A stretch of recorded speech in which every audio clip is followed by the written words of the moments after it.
పెద్దల వాక్యము చాలా విచిత్రంగా ఉంటుంది చూడండి. పెద్దల మాట సద్ది అన్న మూట అని మనకు ఒక సామెత ఉంది. పెద్దవాళ్ళు చెప్పినటువంటిది ప్రతి విషయం కూడా అనుభవైక వైద్యము.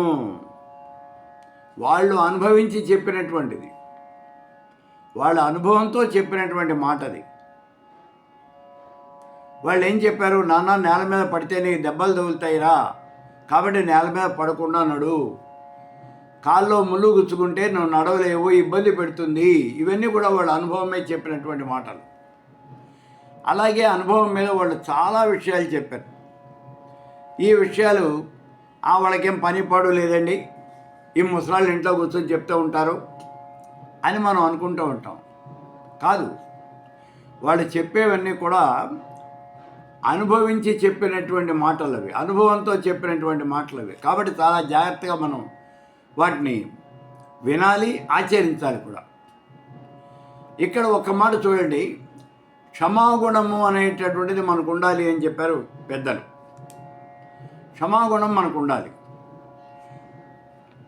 ఒక అతను జీవితంలో చాలా తప్పులు చేశాడు. అంతిమ క్షణంలో భగవంతుడి దగ్గరికి వెళ్ళిపోయి, ఓ భగవంతుడా, నన్ను క్షమించవయ్యా, నేను అనేక రకాలైనటువంటి తప్పులు చేశాను, ఈ తప్పులన్నీ నన్ను క్షమించేయి, ఈ తప్పులన్నింటి నుంచే నన్ను క్షమించు, నాకు ఏ రకమైన పాపము కూడా రాకూడదు, నన్ను క్షమించవలసిందే అని ప్రార్థన చేశాడు భగవంతుడిని. మరి భగవంతుడు క్షమించాడా? క్షమించలేదా? చూడండి, ఇక్కడ భగవంతుడు టక్కిమని ప్రత్యక్షమయ్యాడు. భగవంతుడు బయటకు వచ్చేసాడు విగ్రహంలో నుంచి. ఏమిటయ్యా అన్నాడు. స్వామి, నేను అనేక రకాల తప్పులు చేశాను, కాబట్టి నన్ను నువ్వు క్షమించవలసింది, నాకు ఏ రకమైన శిక్ష వేయొద్దు, నన్ను క్షమించవలసింది అని ప్రార్థన చేస్తున్నాడు. అలాగే క్షమిస్తాను అని అభయం ఇచ్చాడు భగవంతుడు. అయితే నాకు ఒక్క మాట చెప్పు అన్నాడు, ఒక షరతు. ఏమిటి షరతు? నువ్వు ఇప్పుడు 100 సంవత్సరాలు జీవించావు కదా, 100 సంవత్సరాల్లోనూ అనేకమైనటువంటి కర్మలు చేసావు, నువ్వు అనేకమైన పనులు చేసావు. ఈ పనుల్లో నువ్వు కొంతమందికి హాని చేసావు, కొంతమంది నీకు కూడా హాని చేసి ఉంటారు. వాళ్ళ వల్ల నీకు కూడా కొంత ఇబ్బంది అనేది కలిగి ఉంటుంది. నువ్వు నాకు ఈ విషయం చెప్పవయ్యా, నువ్వు ఎవరినైనా క్షమించావా ఇంతవరకు నీ జీవితంలో? ఇది భగవంతుడు అడిగిన ప్రశ్న. నీ జీవితంలో నీ పట్ల తప్పు చేసినటువంటి వాడిని ఎవరినైనా సరే నువ్వు క్షమించావా? ఒక్కడిని క్షమించాను అని చెప్పు. నువ్వు ఎవరిని క్షమించినప్పటికీ కూడా నువ్వు చేసిన తప్పులన్నీ నేను క్షమించేస్తాను, నీ తప్పులన్నీ రద్దు చేసేస్తాను నేను, కాబట్టి ఒక్కడిని క్షమించావా చెప్పు అని అడిగాడు భగవంతుడు. ఇతను ఆలోచించాడు. ఎంత ఆలోచించినా ఏమీ తట్టట్లా. ఎందుకని? వీడి జీవితంలో ఎవరిని కూడా వీడు క్షమించలా. అసలు ఎవరు ఏ తప్పు చేయకుండానే వాళ్ళని హింసపెట్టాడు. అటువంటి పరమ దుర్మార్గుడు వీడు. మరి ఇంకా వీడు ఇంకోళ్ళని క్షమించడం అనేది ఎట్లా ఉంటుంది? ఎవరిని క్షమించలా. తప్పు చేసిన, తనకి ద్రోహం చేసిన వాళ్ళు, తనని ఇబ్బంది పెట్టిన ప్రతి వాళ్ళని చేతైనంత వరకు శిక్షించాడు. మరి ఇప్పుడు భగవంతుడి దగ్గరికి వెళ్ళి అంత్యకాలంలో నన్ను క్షమించు స్వామి అని వేడుకుంటున్నాడు. ఎందుకు క్షమించాలి? అదే అడిగాడు ఇప్పుడు భగవంతుడు. నువ్వు ఎవరినైనా క్షమిస్తే నేను క్షమిస్తానయ్యా, నువ్వు ఎవరిని క్షమించలేదు కదా, మరి నేను ఎందుకు క్షమించాలి నిన్ను అన్నాడు. సమాధానం లేదు. కాబట్టి ఇక్కడ మనం గుర్తించాల్సిన విషయం ఏమిటి అంటే, మనం ఇతరులకి ఏం చేస్తే వాళ్ళు బాధపడతారో, ఇతరులు మనకేది చేస్తే మనం బాధపడతామో మనం వాళ్ళకి అది చేయకూడదు. ఇది విదురునీతి. ఈ మాటను మనం గుర్తుపెట్టుకోవాలి. మనం చేసిన పనులు ఇతరులు క్షమించాలి అని మనం అనుకుంటున్నప్పుడు వాళ్ళు చేసినటువంటి తప్పులు కూడా మనం క్షమించాలి. వన్ వే ట్రాఫిక్ ఎంతకాలం నడుస్తుందండి? నడవదు. కాబట్టి ట్రూ వే ట్రాఫిక్ రెండు వైపులా ఉండాలి అంటే నువ్వు కూడా వాడు చేసినటువంటి తప్పుల్ని నువ్వు క్షమించాలి. మరి ఇలా ఎవరైనా చేస్తారా? ఎందుకు చేయరు? భారతంలో చూడండి, ఆ సైంధవుడు బాటను పోతూ ఉన్నాడు అరణ్యకాండలో. అరణ్య పర్వంలో సైంధవుడు పోతున్నాడు. దవలో ఆశ్రమం కనిపించింది. ఆశ్రమంలో ద్రౌపది ఒక్కతే ఉంది. ఆ స్త్రీని చూడంగానే ముగ్ధుడైపోయాడు. ఎవరో కనుక్కురమని బంటును పంపించాడు. ఆ బంటు వెళ్ళి కనుక్కొచ్చాడు. ఆవిడ పాండవుల యొక్క ధర్మపత్ని ద్రౌపదీదేవి అని చెప్పాడు. మనిషి చూడటానికి చాలా అందంగా ఉంది, చాలా చక్కగా ఉంది, మంచి పర్సనాలిటీ. చూడటానికి కూడా కన్ను, ముక్కు, చెవి అన్నీ కూడా చాలా బాగున్నాయి, చాలా అందంగా ఉంది. ఆ స్త్రీని తాను పొందాలి అనుకున్నాడు. ఏమవుతుంది వీడికి? వీడి చెల్లెలు అవుతుంది. పాండవుల యొక్క సోదరే కదా. ఈ కౌరవుల యొక్క సోదరి అన్నా పాండవుల యొక్క సోదరి అన్నా ఇద్దరు ఒకటే కదా. దుస్తల, ఆ దుస్తల యొక్క భర్త వీడు. అంటే ఈ పాండవులు ఈ సైంధవుడికి మరుదులు వీళ్ళంతా. మరుది యొక్క భార్య నీ చెల్లెలు. మరి అటువంటి ఆవిడని అనుభవించాలి అనుకున్నాడు. వెళ్ళాడు, ఆవిడని చెరబట్టబోయాడు. సరే, ఆ సమయంలో ఆవిడ యొక్క కేకలు విని భీముడు పరిగెత్తుకుంటూ వచ్చాడు. ముందు ఆవిడని రక్షించాడు. ఆ తర్వాత సైంధవుడిని పట్టుకుని కట్టేశాడు.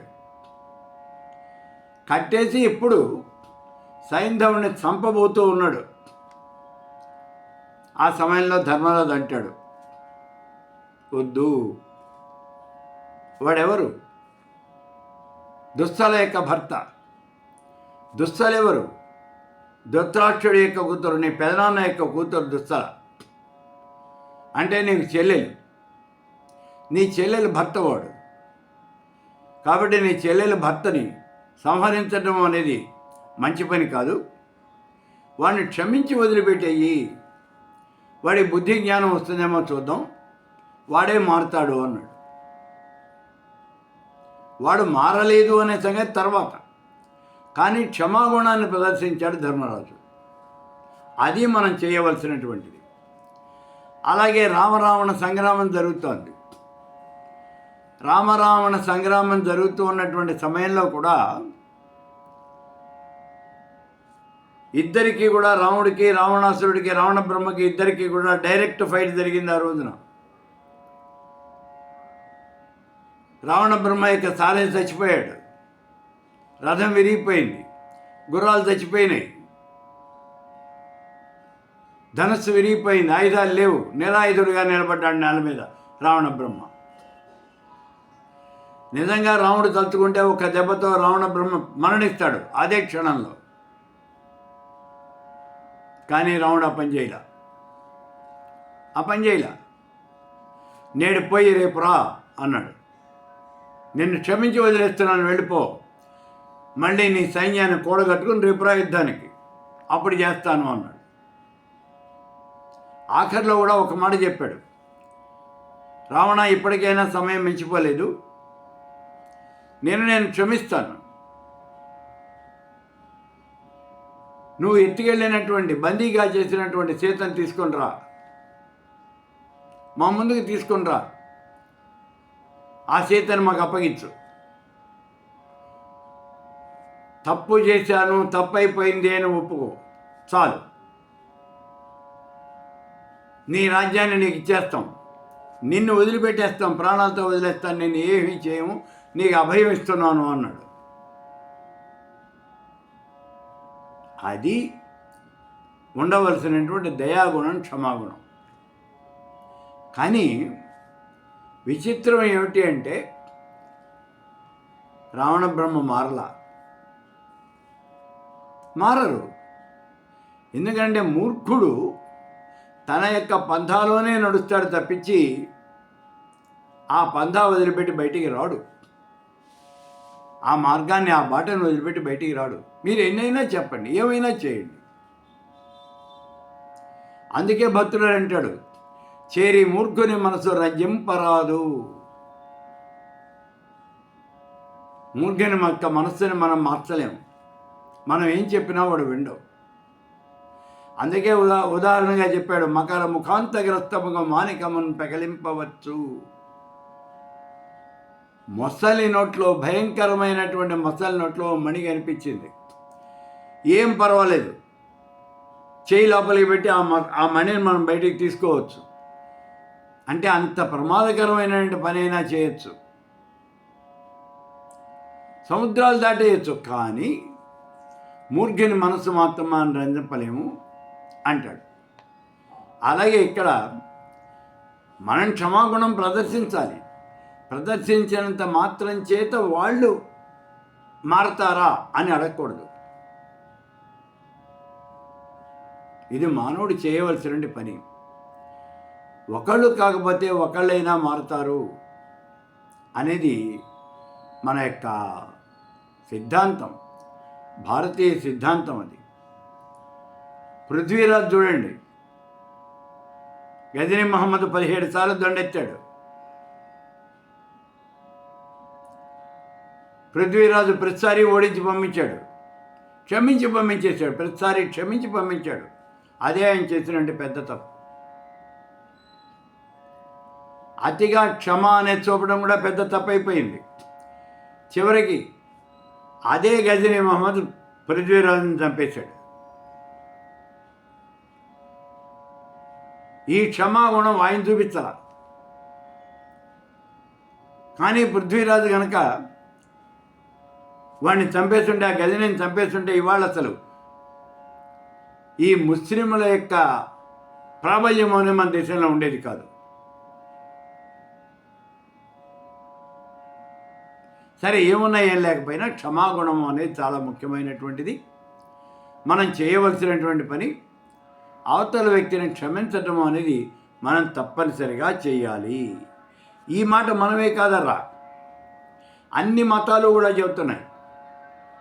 ఇస్లాము ఇదే మాట చెబుతుంది, క్రైస్తవము ఇదే మాట చెబుతుంది, ఇంకో మతం అన్ని మతాలు కూడా ఇదే మాట అని చెబుతాయి. క్షమాగుణము, క్షమ అనేది చాలా గొప్పదైనటువంటి గుణం, దాన్ని మనం అలవర్చుకోవాలి అనే చెప్తాయి అన్ని మతాలు కూడా.